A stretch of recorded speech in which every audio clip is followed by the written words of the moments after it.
It was brought to my attention recently that Debbie Chavez, who is the executive director of the Colorado Family Action and CFA Foundation, was going to be speaking at the Pikes Peak Brewery right here in Monument, Colorado. Debbie and her foundation is dedicated to making Christian values a reality in state and local government. This is the ad that they had in the paper. First, I want to say thank you for coming. This is something that I hold dearly to my heart, and I appreciate your perspective. So, the Establishment Clause in the United States Constitution talks about how the government, including state and local governments that you're talking about, are barred from endorsing any sort of religion. From making any laws. Right. Or favoring any one set of religious values. Right. So actually, they can't prevent the free exercise. Right. But they also can't make laws. They couldn't be like, everybody has to be Christian. No. Right. And so you brought up the cake baker in Littleton, Colorado. Yes. You brought it up over and over. For those of you who may not be familiar with the cake baker that Debbie is speaking about, I would like to read you a direct quote from the ACLU website, who took on this case and sued the cake baker. On May 30th, 2014, the Colorado Civil Rights Commission determined that Masterpiece Cake Shop unlawfully discriminated against David Mullins and Charlie Craig by refusing to sell them a wedding cake.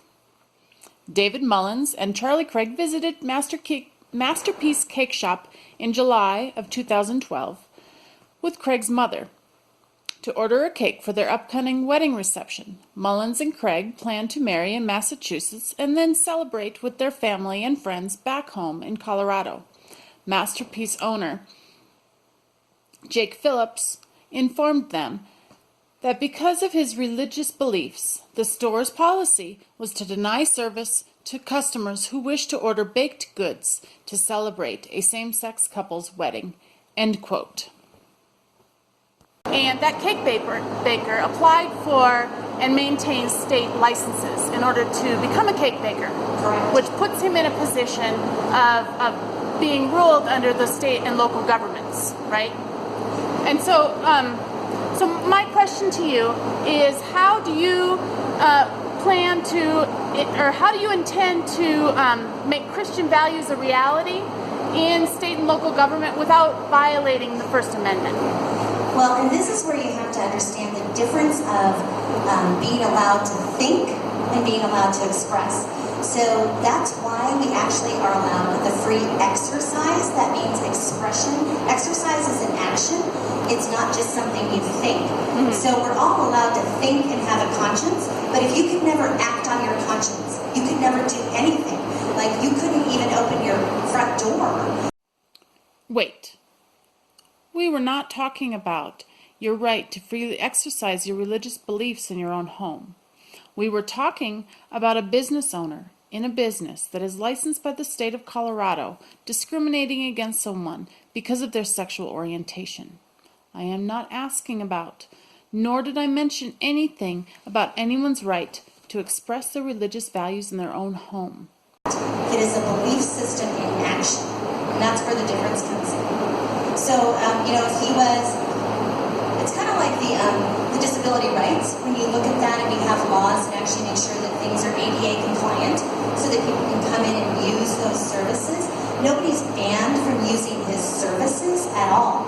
All he's saying is the creative part that deals with my conscience is the part that I can't exercise in a way that's against my conscience. Right, but the government said that that's not how they looked at it. I understand where you're coming from, but that's not how they looked at it. So the law that passed, so we have a statute, it's called the Public Accommodations Statute that we have. So once again, that statute gets to go to the regulatory board and commission to be interpreted and enforced with the power of law. So what we wanted to know was, how are they making this decision of enforcement? Is it based on respecting the First Amendment? And is it based on respecting our state constitution? So this incident with the cake baker happened in 2012, and our state constitution actually says that marriage is between one man and one woman. So our Attorney General did not back up the state constitution to actually make sure that this man's rights were protected, because under our state constitution, he had that right. To actually, he could have even said, I only do one man, one woman, anything, because our state constitution had that in our state constitution. But he chose not to do that. He chose to say, I only use my creative talents when I decorate for one man, one woman. So there was a little bit of a difference in that. And, legally then, that's why legally you had that right.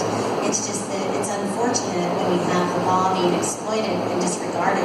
And we saw that when we saw the Supreme Court say that they could come down and actually make a decision where they legislated a decision against state constitutions across our nation when it came to marriage.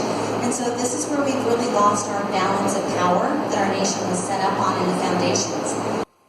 This is when Debbie turned her attention to another question. She did not answer my initial question. Instead, she talked in circles around acts that Congress put into place guaranteeing business owners cannot discriminate, and policies that were put into place making sure we are all treated with respect and dignity in a place of business. Debbie spoke about the Americans with Disabilities Act, public accommodations, which was a part of the Civil Rights Act of 1964. She spoke about how the Supreme Court overstepped their authority by legislating same-sex marriage in the United States. She talked about how the free exercise of your religious beliefs allows you to open your front door. She even talked about how the cake baker had a right not to use his creative talents to make a cake for a same-sex anything, even though the Colorado Court of Appeals affirmed the lower court's order stating that he could not discriminate against someone for their sexual orientation. But not once did she talk about how making Christian values a reality in state and local government could be done without violating the Establishment Clause in the First Amendment of the United States Constitution.